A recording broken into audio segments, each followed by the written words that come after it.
लेकिन उन परिवार पे हमला करना, 3 लोगों की उनकी हत्या कर देना और हत्या करने के बाद में चौराहे पे आना, चौराहे पे आने के बाद में उनका कोई एक और रिलेटिव आया उसको समझाने के लिए, वहाँ गए तो वो कुछ बोलता उससे पहले उसकी हत्या कर देना, चौराहे पे 2 घंटे रहना, सबको दौड़ाना, पुलिस गई तो पुलिस को दौड़ाना, उसके बाद जाके 1.5-2 घंटे के बाद में फिर जाके वो 2 मर्डर और करना।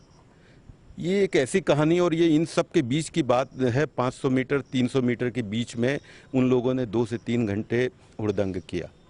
1 बजे से लेके करीब 5-5:30 बजे तक ये सब चला। मुझे 3:22 पे फ़ोन आया एसपी साहब से, को मैंने तुरंत फ़ोन लगाया। एसपी साहब वीसी में थे, उन्होंने बताया कि मैं वीसी में हूँ, मैंने अधिकारियों को भेज दिया है। वीसी इतना इम्पोर्टेंट नहीं होता है, जहाँ इतना बड़ा क्रिमिनल माइंड चल रहा है, आपका खुद का प्रभारी नहीं हो और ये करना, और इसके बीच में सिर्फ ये सब बातें होना। वीसी चाहे किसी की हो, चाहे सीएम की हो, मिनिस्टर की हो, ये सबसे महत्वपूर्ण लॉ एंड ऑर्डर हमारे क्षेत्र को मेंटेन करना, हमारी जिम्मेदारी रिस्पॉन्सिबिलिटी से करना, ये सबसे महत्वपूर्ण होता है। पुलिस का क्या रोल रहा, ये सबसे बड़ा एक प्रश्न का विषय रहा कि 3:20 तक जब मैंने एसपी साहब को फ़ोन किया था तब तक वहाँ पर पुलिस नहीं थी। 1 बजे से घटना की शुरुआत हुई और उसके बाद में सब दूर से उन्होंने भेजा भी था।